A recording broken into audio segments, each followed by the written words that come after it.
Thank you for joining us today for excerpts from Sunday worship. While we have resumed traditional Sunday morning worship, we understand that many of you are not ready or able to return to regular activities. Have you tried our hybrid services?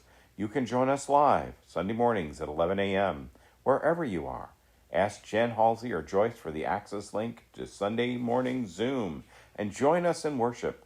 Easter is a time of rebirth and renewal. Around us we see flowers blooming, and we are reminded that the seed that was planted has survived the winter. Raise your hands to the heavens and rejoice. This is the day that the Lord has made. Lastly, please remember that the work of the church continues even when you cannot be with us. We need your prayers, your participation, and your financial support. Checks may be mailed to P.O. Box 1871, Demarest, Georgia, 30535.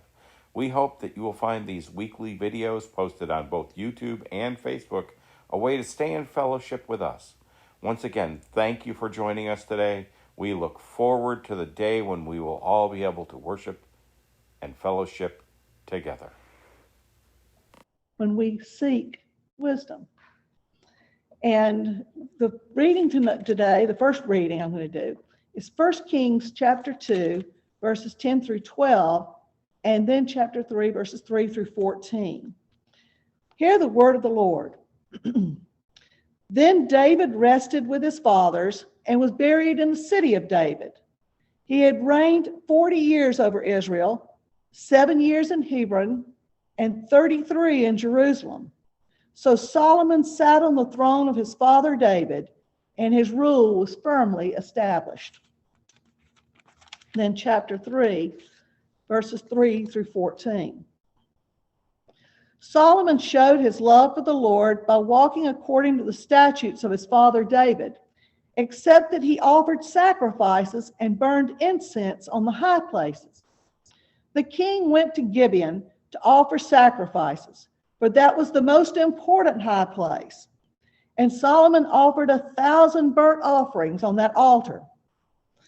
At Gibeon, the Lord appeared to Solomon during the night in a dream, and God said, "Ask for whatever you want me to give you." Solomon answered, "You have made your servant king in place of my father David, but I am only a little child and do not know how to carry out my duties. Your servant is here among the people you have chosen, a great people, too numerous to count or number. So give your servant a discerning heart between right and wrong. For who is able to govern this great people of yours?" The Lord was pleased that Solomon had asked for this. So God said to him, Since you have asked for this and not for long life or wealth for yourself, nor have you asked for the death of your enemies, but for discernment in administering justice, I will do what you have asked.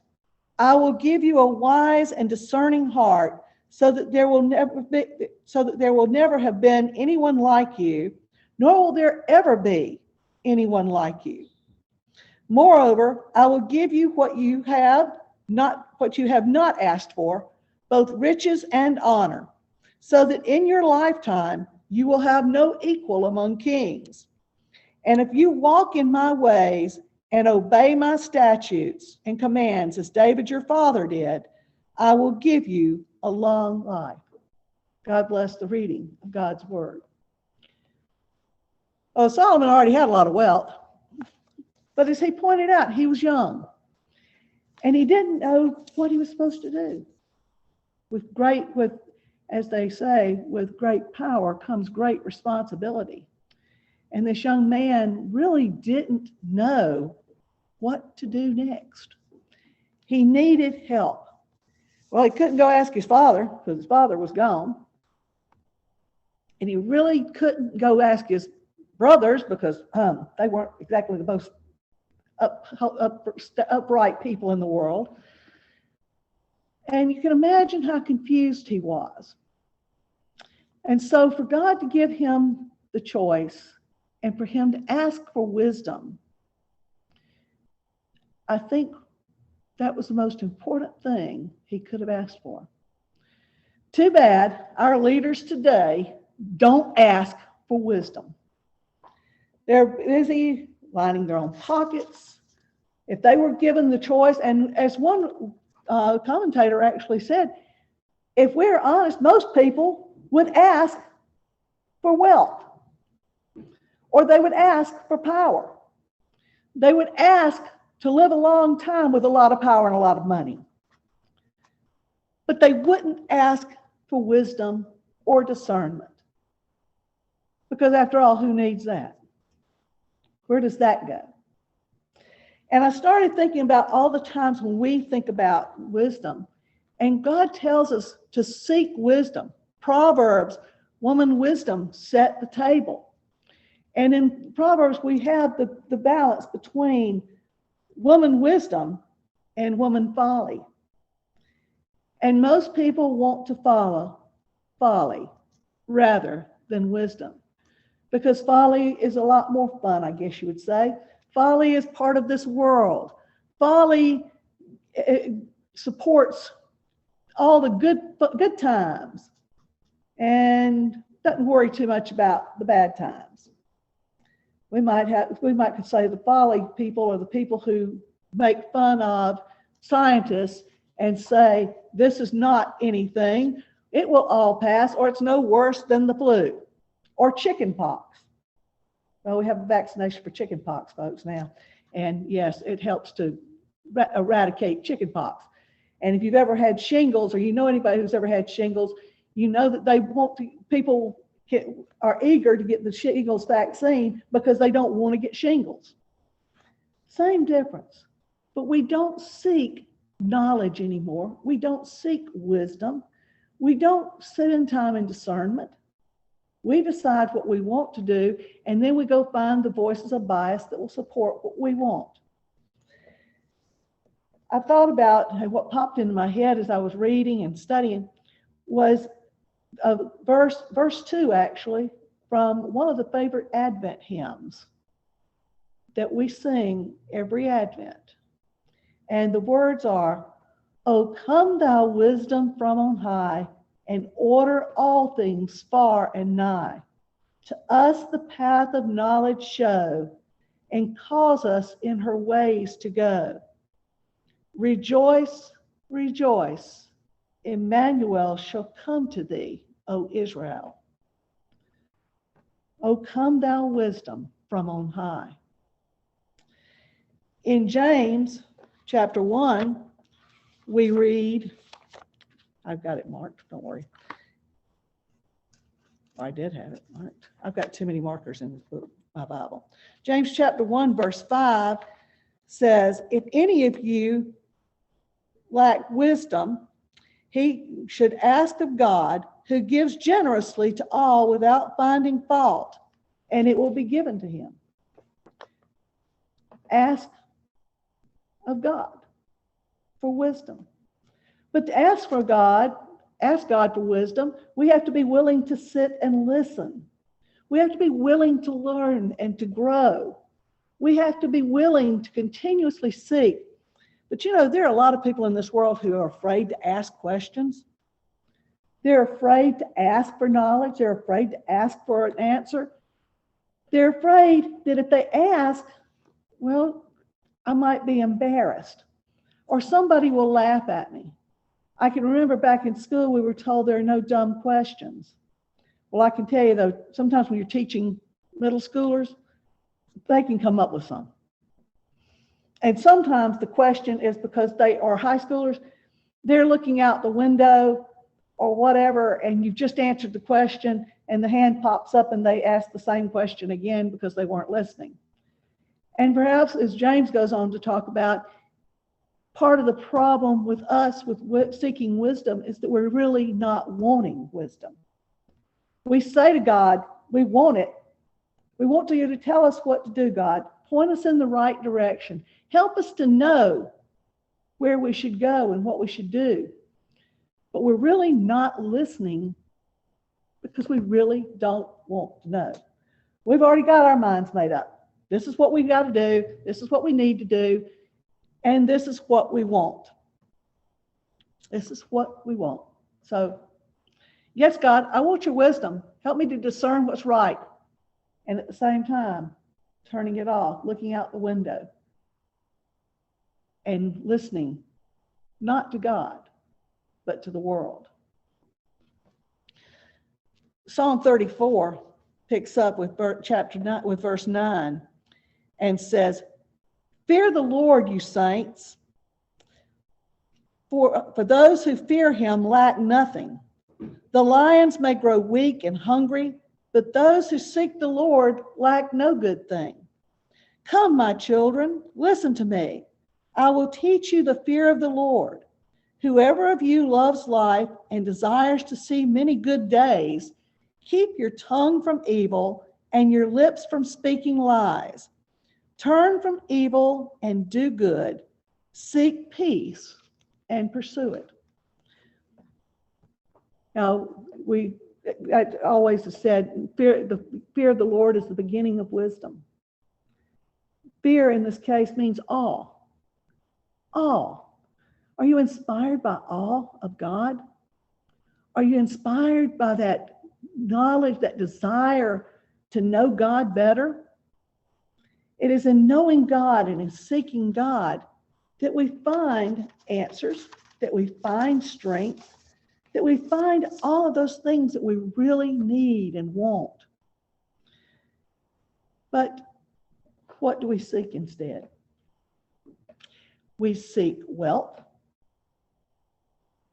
We seek power. We seek anything and everything except doing what is right in the eyes of God. I dare say, if the Christian church across the board would do what it's supposed to do, instead of worshiping a flag, we would be better off. But instead of worshiping God and putting God first, we've become a nation of people who decide that there are other things that are more important. And we worship God with our lips, but our hearts are far away from it. And God is the one we worship. We're to seek Christ, to seek what is right, to seek discernment. If our leaders of this country were really willing to seek, to sit down and to discern what's right, we certainly wouldn't have people running off half-cocked and saying that the virus is a hoax. We wouldn't have people saying that all the things that we hear coming out, that January the 6th was nothing more than a normal day at the Capitol. If we truly, truly believed that God is in control, if we truly sought the wisdom of God, we would fix a lot of things. We would change our focus away from just being powerful and rich. But too often, and I'm not just talking about people in Washington, I'm talking about people who elect the people.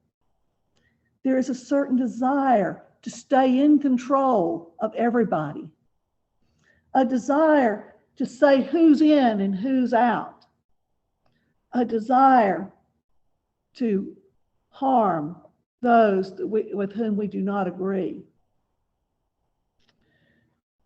Rev Mindy, in her worship resources, said, "The wisdom of God is found in right living, in the fear or awe of God. We know how wondrous and awe-inspiring God is to the point that we tremble with the love God has for us. In seeking the wisdom of God, we actively resist sin in this world. We actively oppose all forms of oppression and work to dismantle it. When we put our hearts and minds into following Jesus, into seeking wisdom, we can change. this world. To seek wisdom, to seek understanding, to seek, to learn, to grow, not to have our own way, but to have Christ's way, to have God's way. Imagine the difference in our world if we would seek wisdom instead of wealth and power. Imagine what would happen to our earth if we truly discerned where God was leading. Amen. Verses 4 and 5 are our closing verses, unison verses. Thank you for joining us today for Excerpts from Sunday Worship. While we have resumed traditional Sunday morning worship, we understand that many of you are not ready or able to return to regular activities. Have you tried our hybrid services? You can join us live Sunday mornings at 11 a.m., wherever you are. Ask Jen Halsey or Joyce for the access link to Sunday morning Zoom and join us in worship. Easter is a time of rebirth and renewal. Around us we see flowers blooming, and we are reminded that the seed that was planted has survived the winter. Raise your hands to the heavens and rejoice. This is the day that the Lord has made. Lastly, please remember that the work of the church continues even when you cannot be with us. We need your prayers, your participation, and your financial support. Checks may be mailed to P.O. Box 1871, Demarest, Georgia, 30535. We hope that you will find these weekly videos posted on both YouTube and Facebook a way to stay in fellowship with us. Once again, thank you for joining us today. We look forward to the day when we will all be able to worship and fellowship together.